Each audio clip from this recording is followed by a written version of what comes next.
it going, everyone, and welcome back to another episode of the Into the Teeth podcast. I am one of your hosts, Scott Rose. And I'm Callum Allison. How you doing, mate? You all good? I'm doing very well, Scott. How are you? Yeah, good, mate. Good. What you been up to? Same old from me. My paddle career's still on the rise. Managed to get 2 hours again this Saturday. Are you playing more paddle than you are golf at the moment? Oh, 100%. Yeah, I would definitely say more paddle than golf. I've just found a proper bug for it. Managed to get 2 hours into the weekend there, and the skills improving. However, it was followed by 12 holes in the golf course with a good friend, Joseph Bryce there. So, Bathgate's looking well. A little bit of heat over that weekend, which was nice. Felt a little bit of warmth in the air. Golf was actually decent as well. Oh, well, before we go on, Callaway Cup qualifier, you did post the result on the Instagram story, but talk our three listeners through your qualifying quest. Shout out to Kev, who's one of the listeners, also works for Callaway. The Callaway Cup was on Thursday there on the Queen's Course at Gleneagles. Fantastic venue. Very nervous start. Started off with a bogey in the first, but a couple of knives, thins, 3 putts, 3 over at the turn. Wasn't looking promising, and I managed to go birdie 15, stiffed a 5-iron from around about 195 yards. Pretty impressed with that myself on the double tier green. And then on 15 managed to hit the 2-iron to around about 3 feet for an eagle. So managed to get myself back to level par pretty quickly. And a beautiful tee shot down 16, nice wee par. I'm thinking to myself in the 17th tee, level par. Last year 1 under won it. I was thinking to myself par birdie finish. And with a shout, and I've just snap hooked this 4-iron so far left it almost went back to the clubhouse. And that was the dream quickly over. So that's what happens when you prioritise paddle to golf. Yeah, but the thing is, that's good though, mate. It gets you. It's quite nice competing and playing. I know, obviously, you said you went out in 3 over, but when you make a birdie and an eagle, and you start getting a bit of the feels again, don't you? You start getting the juices flowing. You do. Yeah, there was almost a glimpse of a golfer in there. No, of course, I was playing with a boy, Lee Rogers. Shout out Lee. He was a good lad. I think it was his granddad. It was maybe caddying for him. And he was impressed with the 2-2. So, I mean, it was nice to get a wee bit of feedback on that as well. Made me feel a bit better about myself. But yeah, it was nice to be competitive again. It kind of got the golf juices flowing, which was lovely. And excited for hopefully competing a bit more this year. Superb, mate. How about you? Good. I mean, I've not played any competitive golf yet this week. I've been pretty busy with work, but I played at Prestwick on Thursday night. Oh, tell us about it. Come on. Yeah, I mean, it's just a pure track, innit? It's old school links, and the weather was amazing. Like hardly any wind. I played alright. I'm hitting the ball pretty decent just now. Good. I'd played with one of my colleagues that I used to work with at Callaway. He was up in Scotland, and we got paired with a German lad who was on like a bucket trip. Scotland golf trip. Really, really nice guy. He'd only been playing golf 4 years, but we're kind of chatting as we go along, and he's like, he pretty much started playing golf because of like watching, Eric Anders Lang, Iona Stephen, and stuff like that on YouTube, and just kind of fell in love with it, and it was like his dream to come to Scotland and play golf. He nipped over on his own. He's 5 days. He's probably had the best weather going. Prestwick was his first round of golf. I think he was at Western Gales the next day, Kilmarnock Brassey, Dundonald, and then he says he was nipping over to play at Gullen 2 before going to Edinburgh Airport and flying home. What a trip. I tell you what, that's an absolute belter of a trip, that one. I know, and you just think when you speak to guys, and you know what, there was a four ball of Americans in front of us, there was a four Yeah, ball of Americans behind us, and you know, you just you don't forget because we're surrounded by it, but how many golf tourists travel to play golf in Scotland? definitely, mate. It's definitely a hot spot. And Oh, as we've said I plenty mean, of times it before, goes without saying, doesn't it? That it's a yeah, hot spot, and we were speaking to. I think there was a bit of a wait on one of the tees, and we were speaking to the American boys in front of us, and they'd played Troon that morning, had bundled into their minibus, drove to Prestwick, which is not a quick, not a a long trip, and then on to the first tee at Prestwick, and they were saying that they were playing pretty much 36 holes every day for 5 days. that's absolute carnage. I don't know if I could do the 36 and the every day for 5 days. I think you need a holiday after that. Especially when you're dropping about 300 notes every round that you're playing as well. The money's incredible. I don't know where it's coming from. Clearly, me and you don't have any. No chance. But I mean, some of the money that gets spent on golf nowadays is just unbelievable. And it's something people actually don't blink their eyes at a 405 green fee. I know it is mental, and obviously it's a shame in a way because I almost feel like Scottish people we're almost being priced out of our world renowned championship golf courses. A lot of these places do have Scottish rates, and it's a bit cheaper, but you can only book it so far in advance, and the tee times go really quickly. But listen, it is what it is. Golf tourism is a massive part of our economy, and we're the home of golf, and if courses want to charge 450 quid for a green fee a head, then and they're fully booked every year, then fair play. And then on Sunday I played at London Links. Not played at London for a few years. Sorry, go for it, mate. I said it sounds like someone's putting a bit of practice in for Gleneagles Foursomes that's coming up this week for them. I am, mate. Yeah, I am. So obviously that's Wednesday, isn't it? Well, we're Monday night. We're talking. This will go out on Wednesday. So it's just practice round Wednesday. Yeah. Your practice round Wednesday, and you'll be teeing off Thursday. But aye, so no, I'm putting a wee bit of practice in, mate. I'm starting to get a wee bit of the competitive juices flowing. I've not played a competitive round, but I'm very much looking forward to it, mate. Fantastic, mate. That sounds brilliant. And then I got home on yesterday afternoon in time to watch my beloved Heart of Midlothian march closer, hopefully, to the league title. Yeah, well, it was a fantastic result for Celtic on the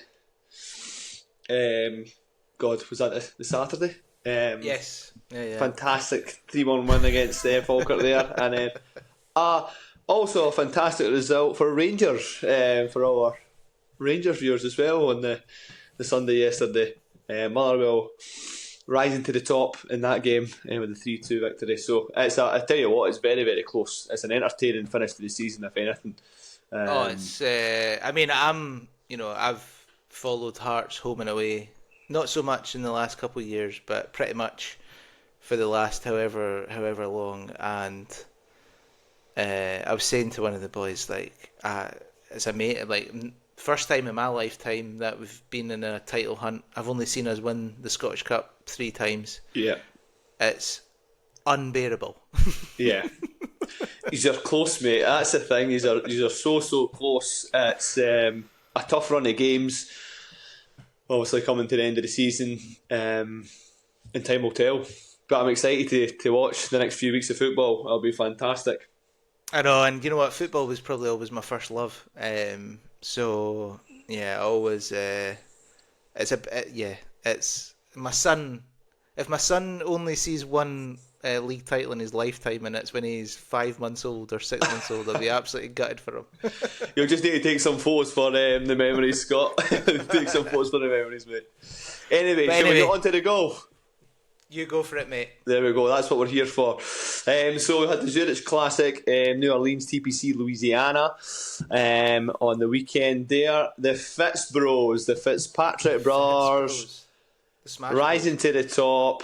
The Smash Bros. Yeah, Smash Bros. Right at the top, with a score of 31 under par, taking home $1.3 million each, Is and it? a 2-year exemption for Alex Fitzpatrick on the PGA Tour. Share us your thoughts on that, Scott. What an unbelievable victory for the Fitz Bros. Obviously, Matt being the man on form Yeah, it's this 3 year. wins already this season. 3 wins already this season. A T2 as well. Could have been potentially 4. Did you watch any at all? Did you manage to get any viewing in? Do you know what I watched? And we're going to go on. I actually watched quite a lot of the Chevron, the ladies' major this week. I was keeping an eye on the Zurich stuff because of that storyline of Alex Fitzpatrick. And do you know what? Doubles golf, but it's obviously they go 4 balls, foursomes, 4-ball, foursomes. It is something a bit different. It's not your usual 72-hole stroke play tournament that we watch every week. No. So it is something different. It's something quite exciting, but I just don't know if I can get behind the 2-year exemption for a doubles tournament win. I feel bad saying that because I really like Alex Fitzpatrick. Yeah. But I sit there going, it's a bit much for a doubles tournament, isn't it? I would say it's a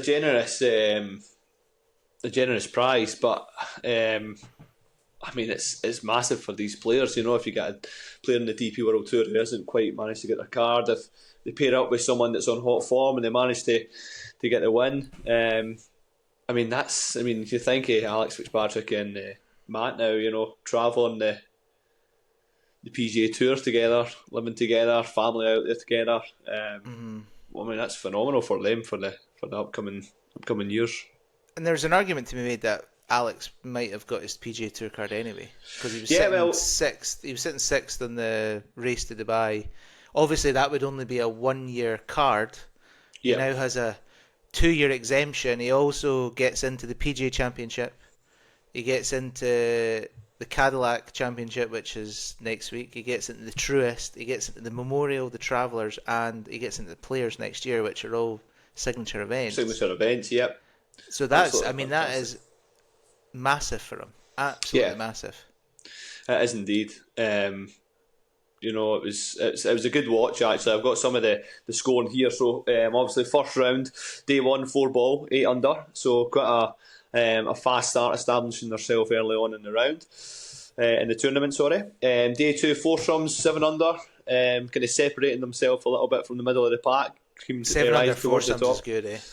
That's a good score.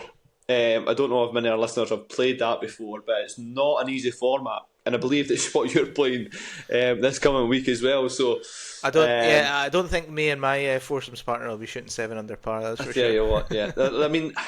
We'll finish off and then we'll have a wee chat about the foursomes format in a second. So day 3, obviously the big move for the Fitzpatricks, back to 4-ball, 15 under par. Record-setting round in the tournament, 13 birdies and an eagle, which is absolutely unbelievable, giving themselves a 4-shot lead going into the final round. And then final day, back to foursomes, finished with a -1. Obviously a little bit of a different dynamic. You're in the lead, you're leading by 4, a little bit of pressure in the back 9 there. Started on back 9, double bogey on 12. A little bit of wobble. I saw that. So I only saw I think 3 shots on the Sunday because I was watching the Chevron. I saw Fitzpatrick top a 3-wood. Yep, as we all do. Which Alex then hit it close and they got up and down for birdie. I saw Matthews. I keep wanting to say Fitzpatrick, but I've got to say the first name. I saw Matt's drive at 12 in the trees. Which led to the double, and then I saw Matt's bunker shot at the last. Yeah, well, before that, even at 14, they got a bogey on 14, which made them tied with Ventura and Reeton, Smollett and Springer. So it was quite tight coming towards the end. I believe Ventura and Reeton, I think it was did they eagle the last? I'm positive they eagled the last. Fitzpatrick's were standing on the 18th. They had to make birdie to win.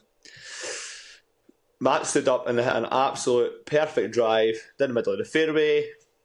Alex has put it in the bunker. Probably about a 40-yard bunker shot or so. Not an easy bunker shot, and he's just absolutely nipped the life out of this bunker shot and put it to a gimme range. And you can see, Alex's reaction, hands in the head, thinking, "Holy shit! I've got a 2-year exemption on the PGA Tour." So. Yeah, I mean, you say not an easy bunker shot. A 40-yard bunker shot's probably one of the toughest shots in golf. Yeah, under that pressure as well, it probably didn't. Well, I'm going to say it didn't mean as much to Matt, but do you know what? I think it did, because I think he wanted to win it for his brother. Eh? I know, but I just think in terms of pressure and nerves, I think as I've spoke about it in previous podcasts, I really think Matt Fitzpatrick this year just got some steel about him. He just looks so good in the pressure situations, and obviously that's where these players, the best in the world, they rise to the top and they can pull off shots like that. And the Fitzpatrick's family, they must be so proud of their boys. I saw something just before we come on there that Matthews won, obviously, the Zurich with his brother. He won the amateur section of the Dunhill Championship with his mum, and all he's got left to complete the hat trick is to win something with his dad. So you could get maybe like the AT&T Pebble Beach if he's playing his Ram in that, or maybe at the Dunhill with his dad or something like that. And Dunhill with his dad would be good.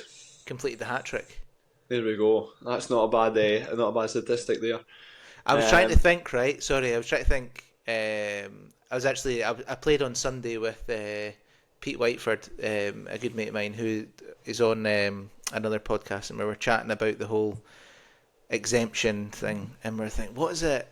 What is it likened to? If you get given a 2-year exemption for winning a doubles tournament, and I was thinking, is it like scoring a hat trick at 5-a-side and then getting picked for Steve Clark's World Cup squad? Is that like the comparison? What else is it? Yeah, well, that's true. I don't know what the comparison would be, but I might be winning the Glen Eagles foursomes. Who knows? And then getting in the Ryder Cup team. Exactly, mate. Yeah, exactly. But yeah, I mean, the last round of the Zurich Classic there, cruise control to chaos for the Fitzpatrick brothers, almost in around 30 minutes over the stint of the 12th, the 13th and the 14th hole, but they managed to get the deal done in the end. The first brothers to win on the PGA Tour. That's quite a good title to hold. So there you go. And you could see Alex being in the Ryder Cup team next year at Adair Manor. Yeah, I mean, you obviously spoke about it there yourself, Scott. I'd probably say I was pretty confident that he may have managed to secure his card this year on DP. He's playing in as well. He's already. Oh, do you mean on the Ryder Cup team? Because he would have kept his card. He won on the DP World Tour, didn't he? He won in India. No, to get his PGA Tour card. Sorry, excuse me. Sorry. So yeah, I think he was looking pretty as a strong contender for getting his PGA Tour card this year. But yeah, fair play. I mean, easier way to get it. That's an easier way to get it, and you know what? They've struck while the iron's hot. Pardon the pun. And yeah, fair play. And he's in the field next week at the Cadillac Championship, where Scotty and Rory aren't. But we can maybe talk about that a bit later on. Yeah, definitely. And then, you know what, I touched on it a wee bit, that I probably watched more of the Chevron this week. Yes. Nelly Korda looked like she was cruising over in that neck of the woods. Absolutely clinical from Nelly Korda. I mean, that's her now. Obviously, she wins by 5 shots. She's picked up her 3rd major championship. She's returned back to world number 1. It was fantastic. She was in complete cruise control. She played her last 29 holes in level par, and she still won by 5 shots. That's incredible. I seen that crazy stat. Was it something like she hit 59 greens in regulation? Yeah, so she hit on Sunday. She hit 16 out of 18 greens, and then for the full week she hit 59 out of 72. That's incredible. On Sunday she hit 12 out of 13 fairways, and for the week she hit 40 out of 52 fairways. I mean, if there was a recipe to win a major, I mean, that would be up there with one of the best. Yeah, and you know what? Something that probably Nelly Korda gets not criticised. Well, yeah, I would say actually probably criticised for is her putting is normally something that people think of kind of has probably held her back a wee bit.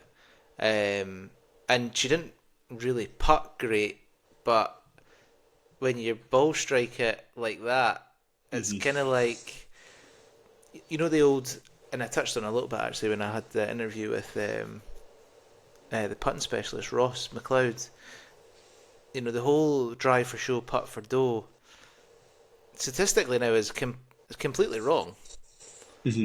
Because if you can hit driver really good and keep it in play, therefore you've got a pitching wedge into the green rather than a 7-iron. Your proximity to the hole with a pitching wedge is always better than it is with a 7-iron. So you can be a bang average putter. Yeah, and still hold a fair share. Still shoot really good scores, yeah. Yeah. And I mean, it's an impressive performance. Yeah.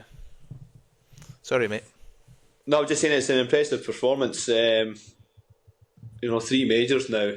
I think what's it? 17 wins overall she's had on the tour now. Well, even if you look at it, so 2024 season that she had was like historic. She had 7 wins. Remember her and Scotty Scheffler were going through that run of just winning pretty much every week. Winning everything, yeah. Then last year she doesn't have a win at all. This year she's got 2 wins, and obviously one of them being a major. So she seems to be, yeah, she's got the potential to kick on. The thing is, the women's game is so not hard to keep a track of, but obviously the life cycle of a lady golfer is completely different to a male golfer. You see that from Annika Sorenstam, dominated for so many such years, a long time. Yeah, Lorena Ochoa, Yanni Seng, Inbee Park, and they don't seem to have the longevity as what some of the male golfers have, and I'm sure there's reasons for that. But Nelly looks like she could kick on and win loads of. I mean, it's recency bias, isn't it? You say that after you watch someone dominate a major, but no, I would agree with you, mate. I mean, I think you look at the where she's going just now. No telling where she could stop. I mean, really at the top of her game, and obviously, as you say, the 2024 season was a statement in itself. Obviously, a quiet year last year, but to come back out this year and kick it off early with a major win. Yeah, certainly more wins on the card for this year and many more for the years coming. I was a wee bit disappointed watching it that Patty Tavatanaka and Ronnie Yin didn't kind of press on a little bit and kind of push her. It was a wee bit kind of a bit of a foregone conclusion as you're watching them kind of come down the stretch. Yeah. But I had a little look. So Nelly gets interviewed on, I don't know if it was actually on the Sunday or the Saturday, and basically they just said, what sort of course setup do you want to see? And she's like, long. I want it to be as long as possible. And I was having a little look. So Nelly's 5th overall in driving distance on the LPGA Tour. She's 2nd overall in approach to the green. She's 30th in putting, which again we're talking about being an average putter. Yeah. But if you can be top 5 in distance and approach to the green, then yeah, it's absolutely you're giving yourself the opportunities to hold putts, and I think if you're like that tournament there, where she's created so many chances by hitting so many fairways, so many greens, you're going to hold a fair share of putts, and you're not making many mistakes. So yeah, you don't need to be the best putter in the world in order to close a tournament. At the end of the day, she's still a professional golfer. She can still putt, just maybe not as better as anyone else, but yeah, I mean, I think we'll see a little bit of that this week. Obviously, with the Cadillac, Blue Monster, it's an absolute humongous course. You might see a little bit of that this week. The bigger hitters being slightly probably advantageous, being able to hit more shorter irons or wedges into the greens, reach the par 5s and 2. So it'll be interesting. We'll compare that next week. Yeah, and then we had our lone Scot in the field, Gemma Dryber, unfortunately missed the cut. Yep. And then just a wee note as well, actually, Lottie Wood, who is the young English woman. Phenomenal golfer. Who won the Ladies Scottish Open as an amateur and won incredible as a pro, was kind of top Brit, if you will. She finished 6 under again ahead of Charlie Hull, and I'm probably guilty of the past of not watching too much of the ladies golf, but hey, it's good. It's a good watch, and it's something to pay attention to. I think there's a lot of really good players, and I would definitely probably pay attention, probably only to the majors at this point, but there's a lot of good golfers to watch there. Definitely, mate. I 100% agree with that. What else? 100%. What other golf did we have this? Oh, we were in China. The China, DP World Tour in China. It was actually, Go on, give us your best Donald Trump impression. I'm not getting cancelled. No thank you. In China, Shanghai, I believe, the Volvo China Open. Right, I'm going to absolute nuke the pronunciation. God, I just don't know. You've mispronunciated pronunciation. Yes, so I'm going to absolutely nuke this one. Bernd Wiesberger, the Austrian. No, I think that's right, mate. Oh, there we go. Yes, golden star for Callum. There you go, well done. There we go. The Austrian winning score 19 under par by a 3-shot margin. Absolutely fantastic. There you go. DP World Tour win. Mm-hmm. That's his first win in 5 years. I think it's his 9th win on the DP World Tour there. But his first win in 5 years. I'm pretty sure he went off and played a wee bit of live, didn't he, Wiesberger? I'm not too sure, actually. I think he did. I think he did, I'll let you fact check that. Yeah, I'll let you fact check that one. But yeah, it'd be interesting to see if he did. But we slumpy 5 years without a victory. He managed to get a win there. So riding on a high. 1 over to Adrian Otegu. Is that correct, Scott? Otegi. There we go. To be fair, Adrian had a bit of a nightmare on the last day. So he was. I didn't actually watch much of it. So he was leading the tournament going into the final round, 16 under par. Managed to get to 20 through 11, right. And then the back 6 had 2 bogeys and a double. I saw that he doubled 18. Yeah, so I mean, kind of chucked it really. A few bad holes, few bad shots. Feeling the pressure coming in. Obviously playing with Bernd, and double bogey at the last. Big mistake. Took the pressure completely off him, and he's managed to go ahead and win the tournament there. So fair play. Although it was exciting, but they two were kind of ahead of the pack a little bit. Third place minus 14. Mikael Lindberg, Sean Norris at 13, and Freddie Shot at 12. Shout out to Daniel Young that got a top 25 at 7 under. The only Scotsman I've seen there. He finished top 20, yeah. Finished top 20, yeah. actually, T19. He got hole in one on... What day was it? Got hole in one? Was it Friday? I'm not too sure. But it was nice to see him up there. It was Friday. Fantastic. On the second hole, he got a hole in one. Bernd Wiesberger, yep. or Burnt Cheeseburger, played the opening two... That's shocking, eh? Played the opening 2 seasons on the live setup. Wiesberger opted to leave the Breakaway League and return to the DP World Tour in 2024. There we go. Missing the cheeseburgers.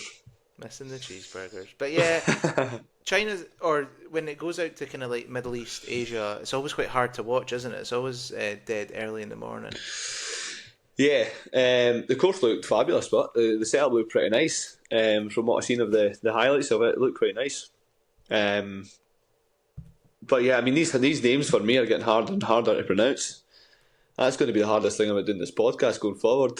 Especially if we're going to talk more about the European Tour, mate. Yeah, it's brutal, isn't it? Yeah, so I mean, just of the Scottish, obviously, Danny Young was top Scot tied 19th. David Law finished 4 under, T38. Cammy Adam He's having a decent kind of rookie season. Yeah, I'd say he's having a pretty positive season. Do you know the only thing about definitely. Cammy Adam? What? Supports Hibs. Oh, he's a high bay. Don't He's a mind high it. B as Cammy Adam. Oh, I Don't mind mind it. it. I mind it a lot. Cammy, I've got my support, mate. And we had miscuts from Scott Jamieson, Ewan Ferguson, Ewan Walker, Richie Ramsey, and Mr. Connor Syme. So a few underperforming on the Scottish side of the water there. So Callum's calling out the boys already. Colony's out, boys. Colony's out. But it was nice to see Daniel Young manage to get a top 20. Yeah. Hopefully a man that we can maybe get on the podcast soon. I think we will. Danny, we've been speaking to Danny. Danny says he's going to come. We've been speaking to him, aye. Me and Danny actually get lessons from the same coach. Oh, there we go. Exactly, you see, it's working wonders on someone, but yeah, exactly. I'll let everyone else at home decide who it is that it's working wonders for. There you go. There, fun fact. I actually coach Danny's brother. There we go. Well, I went to university. I went to university with Danny's brother. There we go. Stephen's getting a shout out in tonight's podcast. But yeah, overall, Celtic supporter. Christ, another good boy. But yes, DP World Tour, China, Volvo China Open there. Bernd Wiesberger getting the victory at -19. And we've got some more tour chat. We do. Obviously, I believe. With the Tartan Pro Tour kicks off. Tartan Pro Tour. So obviously we're recording on Monday evening. We always post ours on a Wednesday. So by the time we post our podcast, some of the players in the field will be listening to us as they're warming up for their first rounds. Probably not. But yes, the 2026 season kicks off at Royal Dornoch on Wednesday. Royal Dornoch, one of your favourite golf courses you've ever played, Cal? I would say yes. I mean, in terms of results round the golf course, not so great, but a lot of fun memories. The Sandy Piper, the PGA event, which I'm pretty sure you're well aware of. Yes, we played in that as assistants, didn't we? Yeah, so I managed to take good memories up there. I managed to take my brother, my dad, my uncle, all up to play in the Pro-Am. Had a wee house on the side of the second hole. I remember playing in the first round and I was putting on the second and you were on the balcony having a coffee. There we go. On that house, yeah, well done, there you go. So it's good memories up there. But a fantastic golf course. I mean, views, scenery, the course itself, probably one of my favourites, yeah. What about yourself? Yeah, it's got to be. I mean, I'm similar to you. It holds fond memories. It's one of my first, I think it might be my first event as a professional was the Sandy Pipe at Royal Dornoch. Yep. Yeah, it's phenomenal, isn't it? I mean, we spoke about it when we were talking about our favourite par threes, but the second and the sixth. But one thing as well is when you walk up that hill at 6 and you get onto the 7th tee, you're absolutely blown out your arse. But then you look out across and you can see kind of down into the back nine and stuff. It's phenomenal. And back towards the clubhouse, which is fantastic. And obviously, speaking of the clubhouse, they've obviously opened their new clubhouse this year, and it, by all accounts, it's out of this world.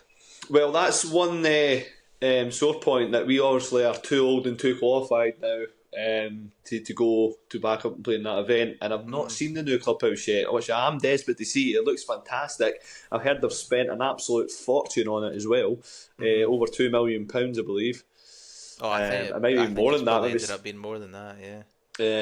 But I mean, it looks absolutely fantastic. I believe, correct me if I'm wrong, first tee box going down the first, is it to the right of the first tee now, or is it still to the left?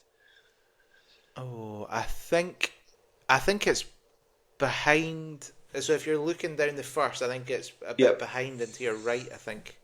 Right, okay. Or it's so just kind of above the car park to now. the right. It's to the right hand side where the Aye, yeah. It's definitely to the right hand side. Yeah, that's right. Aye. But yeah, sorry. So Tartan Pro Tour kicks off. They've got 2 hotel planner tour cards up for grabs this season. There'll be invites to hotel planner tour events, exemptions into Deeper World Tour Q School. It's it's a phenomenal. I mean, we touched on it last week. It's a phenomenal setup. But I'm looking at their schedule. So obviously we kick off at Royal Dornoch this week. Then a couple of weeks' time they're at Montrose, another fantastic golf course. Southern Ness up kind of Dumfries Way. What a golf course that is! I have lost many a golf ball round there. Been invited many times, but not managed to make it down yet. One of my good pals, a member there. That's brilliant. Talks highly of it. Yeah. But I mean, just looking at some, I'm not going to go through the whole schedule. Don't worry, I'm not going to bore everyone to death. But we've got kind of Blair Gowrie, we've got Leaving Links, we've got the Torrance at Fairmont, we've got Spey Valley, the Glen Eagles on the schedule. It's going to be a belter, I think. And as I said, one of the best development tours going. So we'll keep an eye on the scores. We know quite a lot of the lads playing this week in Dornoch, don't we? Yeah. Worked with a lot of them, played with a lot of them, obviously through the SPGA stuff as well. So it was nice to see a familiar name, Graham Robertson, get a win last week there. Yes, 10 under up in Aberdeen. Links, yeah, and Will Porter as well, another boy that I know. I mean, again, we spoke about the level on this tour last week as well, but it just shows you not easy golf courses. 10 under for the 2 days. Yeah, both of them. Yeah, round Trump Royal International Aberdeen and Trump. Royal Aberdeen. Yeah.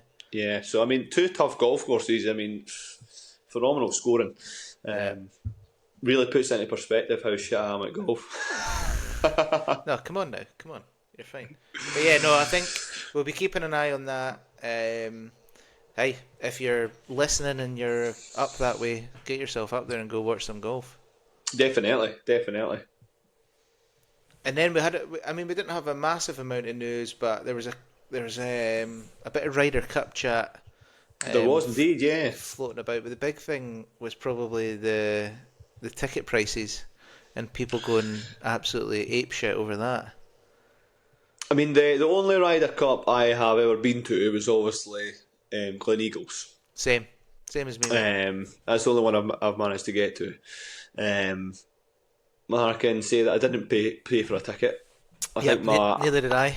I think my auntie at the time was working for Asset Management, who managed to get tickets through.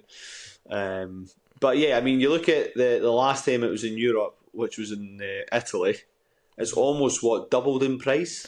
Yeah, so I mean, I've got it here. So obviously you've got inflation and everything like that going up, but Glen Eagles in 2014. So this is general admission on Sunday. So the final day. Okay. Glen Eagles in 2014 was £145. 2018 was obviously in Paris. Le Golf National was £150. It's not too bad. Marco Simone 2023 was £225. And Adair Manor next year £434. Yeah, and it'll still be sold out. I'm going to say something controversial. I think it's worth it. Yeah. Don't get me wrong. You look at the price increase, and it's a lot of money. But for it being it's every 4 years if you're saying in Europe. So one's feasibly that we could travel to. That's not too far away. Yep. Yes, it's a lot of money.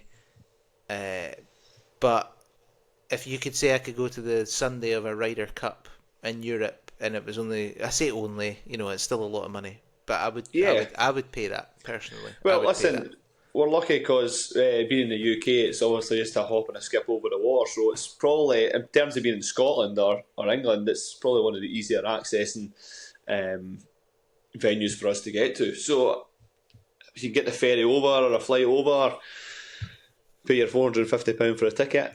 We're going to be struggling because tickets sold out in 4 hours.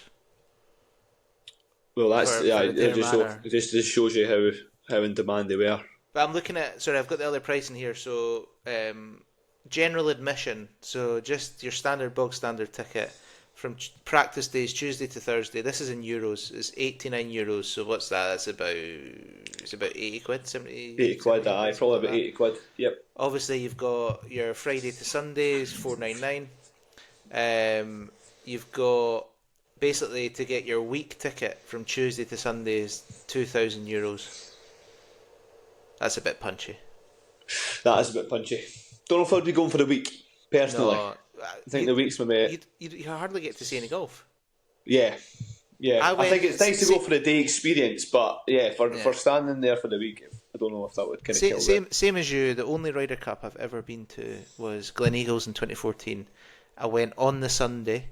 I was very lucky that I worked at a golf club that I got a pass, and extremely lucky. The atmosphere was amazing, but I'm like, what's going on in the golf course? Where am I?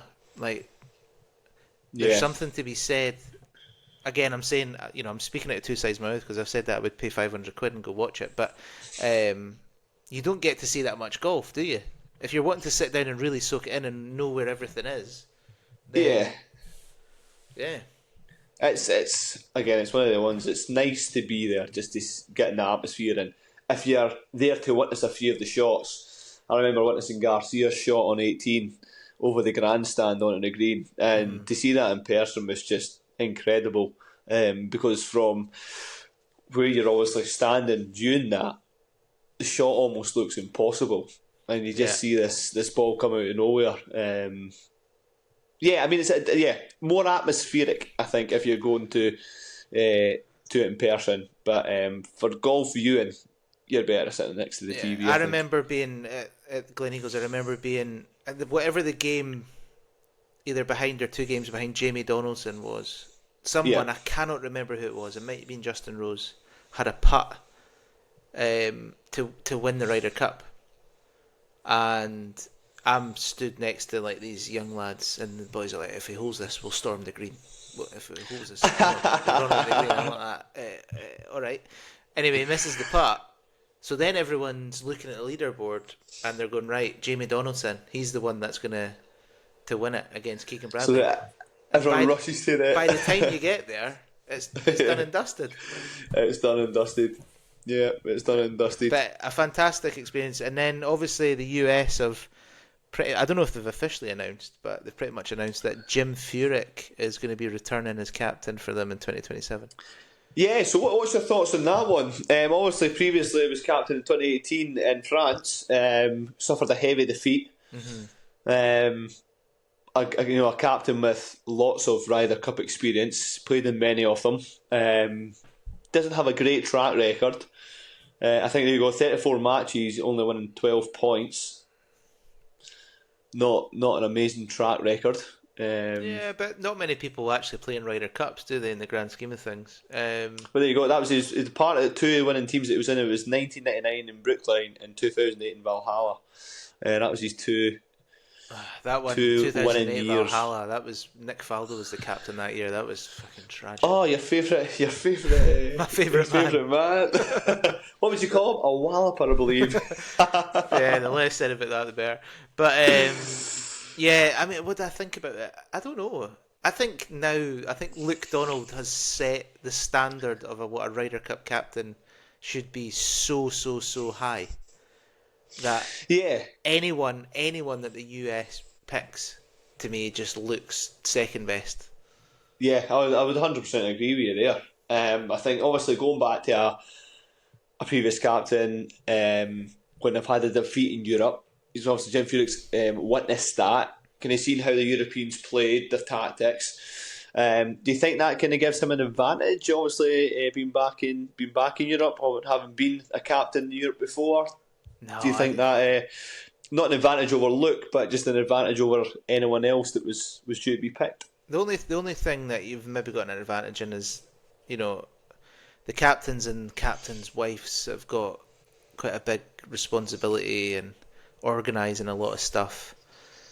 That's the only advantage I can get is if they know what to expect when they're trying to organise things, or making sure that the players are over. I think his defeat in Paris, he would have learnt stuff from that and he'll try and implement it, but I don't know. I can't see anything other than a European win, and I don't know if that's just recency bias off of how good we were at Bethpage. or how much I love Luke Donald as a captain. But yeah, I just can't see anything other than a European win, mate. Yeah, I'm interested. Interested for when obviously time comes along. I mean, it's such a. Would you say that's your favourite event? Obviously, rather than majors, would you say the Ryder Cup's one of your favourite golfing events, or I your would favourite golfing say event, or do you still prefer watching the Masters over the Ryder Cup? the Ryder Cup is my favourite sporting event. Right. Okay. Yeah. It's to me It's it's the best. phenomenal. It's Ah, yeah. yeah. That's my favourite sporting event. It's better than anything other than no. I was going to say like. I mean, Scotland are never going to get to a World Cup final, so there's no point even kind of doing that. But yeah, Ryder Cup's my favourite sporting event. What about you? Yeah, I would agree with you, mate. Yeah, it certainly is for me. I think it's just obviously it's only every 2 years, isn't it? So, and I think obviously when you're on a run of wins, it just makes it a little bit better, doesn't it? It does make it a little bit better. So we're very, very confident as Europeans going into this next Ryder Cup 2027 at Adair Manor. Course looks fantastic. Setup looks good. It'll be a very, very interesting venue to see if we can secure a win again. Yeah, and you know what? I've always been a person that's I don't really care who wins the Ryder Cup. I just want to see unbelievable golf. But you kind of do, don't you? Yeah. Yeah. You kind of do. You do care. Yeah, definitely. You'd be lying if you said you didn't.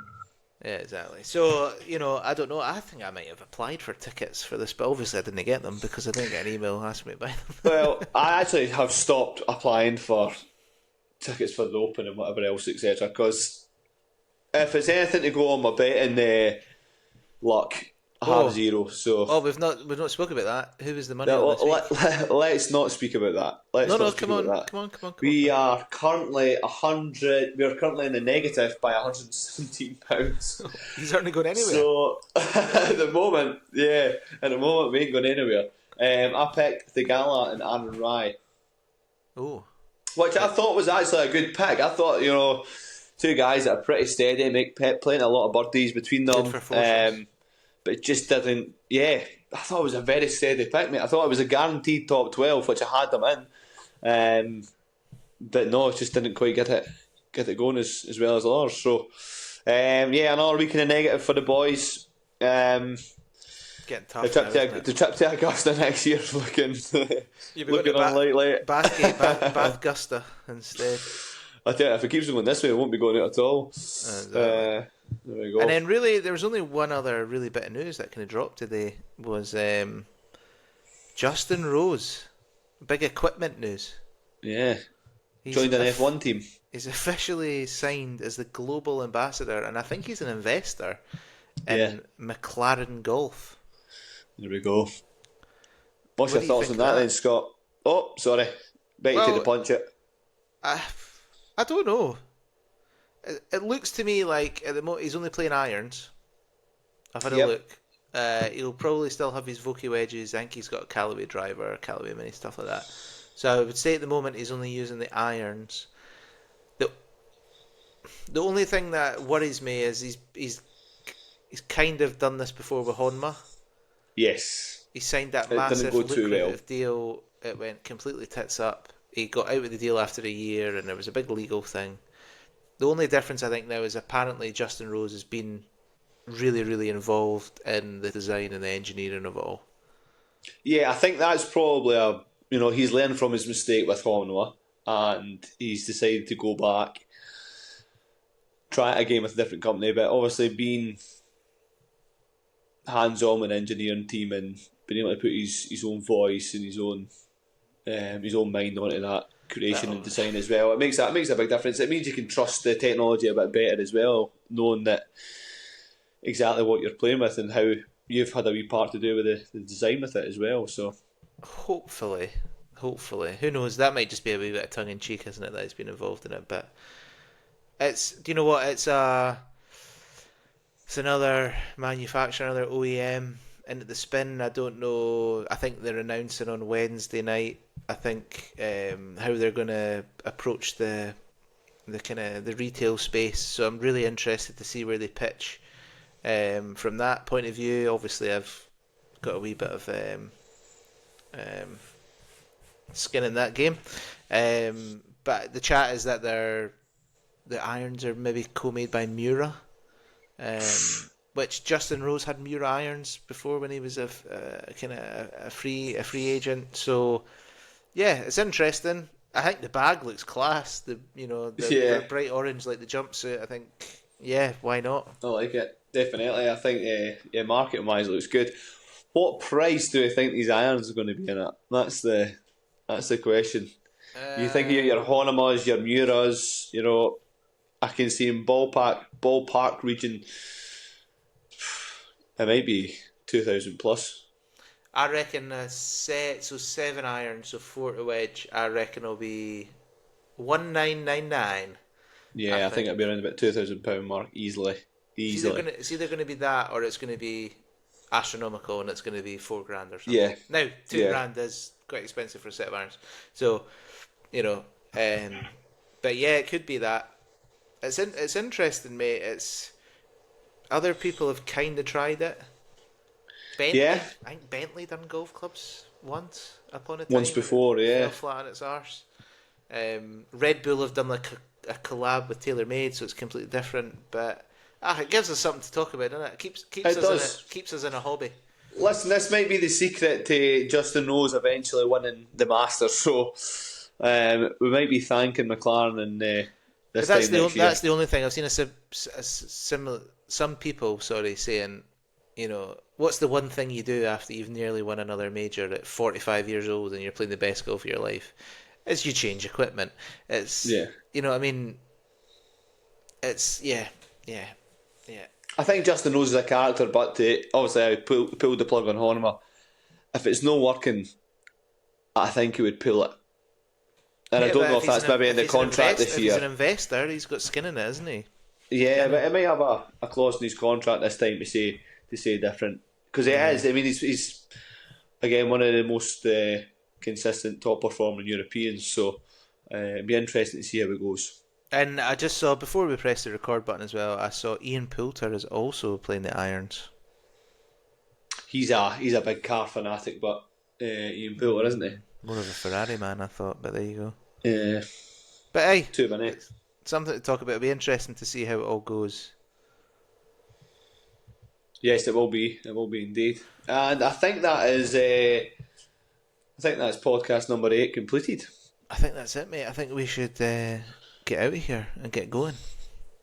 Yeah, as we say at the end of every podcast now, Scrooge for viewers, but you know what to do, guys. Like, subscribe, follow, do your part. Oh, I'm going to add to it. I'm going to add to it. Leave reviews on only Spotify. Good ones. Aye, Spotify, Apple Podcasts. If you can leave us 5-star reviews and say the lovely, lovely things about us, that would be much appreciated. Fantastic. Let's get right, out of here, mate. Cheers, pal. Have a good one, and I'll catch up with you next week. Best of luck. Bye.